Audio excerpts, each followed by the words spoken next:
In a way, rapport is an example of reciprocation, which we looked at in the last video.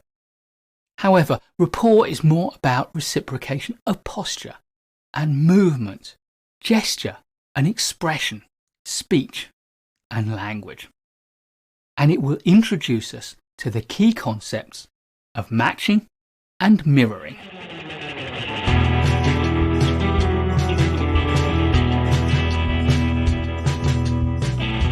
Perhaps I ought to start by defining what rapport is.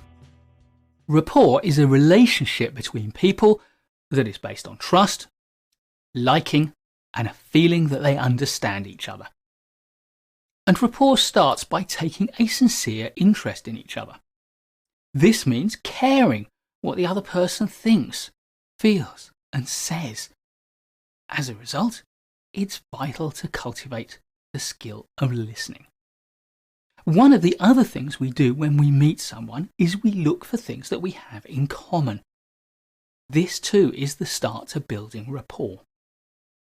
We tend to like people who are like ourselves, and so we find out about them by asking questions and listening to their answers. The other person will tell their story, which highlights aspects of who they are, what their interests are, what their concerns are.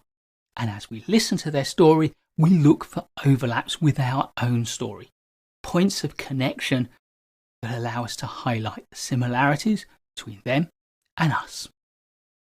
Shared interests, shared experiences, shared perspectives create rapport. In my video on making people feel good, I suggested a great way to find similarities is with frogs. Frogs stands for friends and relations, reading and viewing, things like books, magazines, films, television programs.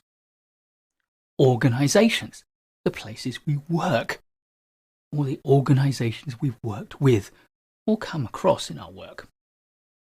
Geography, the places we've lived, worked, travelled, visited, or studied. And social and sports interests.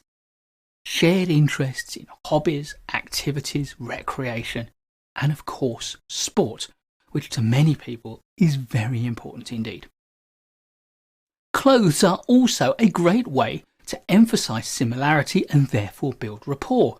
People like people who are like themselves, so if we wear similar clothes, similar styles, a similar level of dress on the hierarchy from highly casual to highly formal, then we're more likely to build rapport.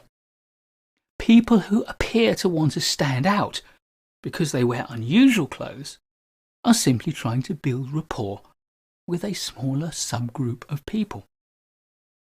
But regardless of all of this, even if we don't have interests or history in common, we're not wearing the same things, there are three sources of similarity that we can always use to build rapport. And these are body language, speech patterns, and the things we say. We'll look at these in turn.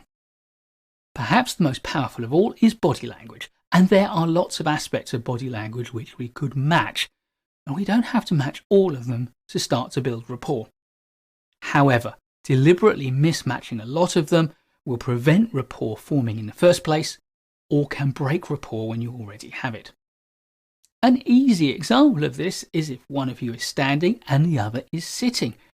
This isn't going to create an easy rapport. However, if you're both standing or you're both sitting, then rapport is restored. But what if they're sitting and there's no second chair for you to sit on? Well, then we can look at secondary things. Are they sitting in a relaxed way? In which case, stand in a relaxed way. Or are they sitting upright, formally? In which case, you need to stand upright in a formal way too. There are other elements of their posture and of their gestures that you can match. Are they standing or sitting square onto you, or at an angle? In which case, stand square on or at an angle to them. Are they moving gently, or are they still? Are they smiling or frowning? Are they nodding Have they got their head to one side? Is their body symmetric or asymmetric? Perhaps they're leaning, perhaps their legs are crossed, perhaps their arms are crossed. Don't try to copy all of these, but pick up on a small number of postural and gestural clues and match them in some way. Next most important are the characteristics of speech. And again, there are a lot of different speech patterns we can match, but some of them are far easier than others. The particularly easy ones to match are loudness and pace. If they speak loudly, then you need to speak loudly too. But if they speak quietly, then you can speak quietly. And do they speak slowly, in a steady, measured pace, or do they speak very quickly? Again, if you bring your loudness, if you bring your speech pace to match theirs, even if you don't get to the same level as them, you will enhance rapport. Other things are harder. For example, the rhythm of their speech or the tone of their voice. And it gets harder still when we think about things like accent, inflection, timbre, or locus, which is about the projection of your voice and where it appears to be coming from. Typically, it's only people with a lot of vocal training, like actors, who are good at matching these things. The last thing we can match are the words that we use. Listen for key words in their sentence and then repeat them back using the words that they've used. Often, these key words come at the end of the sentence. So a simple trick is to repeat the last 2 or 3 words that they've used. But also listen out for the type of words that they use, and in particular, sensory language. We often speak using sensory metaphors. These are called modalities, and they refer to the senses: visual, auditory, bodily, olfactory or smell, gustatory or taste, or non-sensory, data-driven language.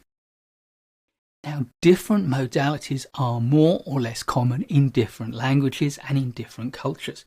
For example, in the British culture from which I come, visual and auditory and bodily sensory language is far more common than olfactory or smell, gustatory or taste metaphors. Yes, of course, there are taste metaphors in our language, like a bad deal leaving a bad taste in the mouth, or a bad offer smelling fishy. But we'll far more often use, in British English certainly, metaphors around seeing what you mean. That sounds good to me. It's clear as day.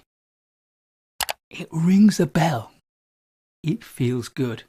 It leaves me with a warm feeling. And some people don't tend to use much sensory language at all. They come across highly technical, often logical, analytical people, or people trained into this, like computer scientists or mathematicians or statisticians, tend not to use a lot of sensory language. Now, if you can detect which types of metaphors people use most often, and you match those types of metaphors more frequently in your speech when you're talking with them, then it will help you to build rapport. Do you see what I'm saying? Can you hear what I'm trying to suggest? Does it feel right to you? These ideas smell okay? Or do they leave a bad taste? Or are they highly rational? Practice spotting these sorts of words and deliberately putting 1 or 2 extra into your conversation. Now, you may have heard the term matching and mirroring and wondered what exactly they are and what's the difference.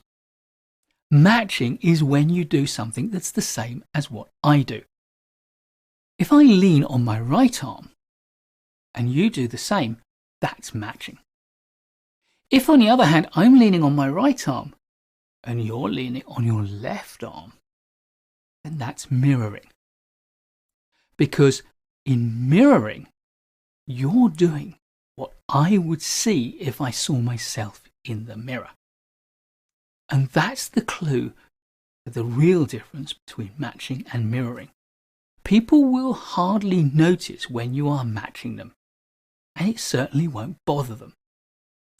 But because mirroring represents what they would see if they looked in a mirror, mirroring feels a whole lot more intimate. If you see people in a cafe and they are friendly, they will naturally be matching one another. But if you see them mirroring one another, that suggests a very close friendship, possibly even an intimate relationship of one kind or another. Therefore, if you choose deliberately to mirror someone, it's disrespectful. It will often cause some form of unconscious discomfort or possibly even distress. It will upset people, and you shouldn't do it. If it happens naturally with close friends or relations, that's fine. They'll do it to you, you'll do it to them, and it's part of your relationship. But in a world of work, do not deliberately mirror people. You will cause offense. Matching, on the other hand, whether it is matching gross posture or gestures, expressions, or speech patterns, or words, will not cause offense. It will help to build rapport. Practice it. Do a little at a time. Increase it when you feel comfortable with it and you're confident with it, and you will be able to get rapport more quickly and more effectively.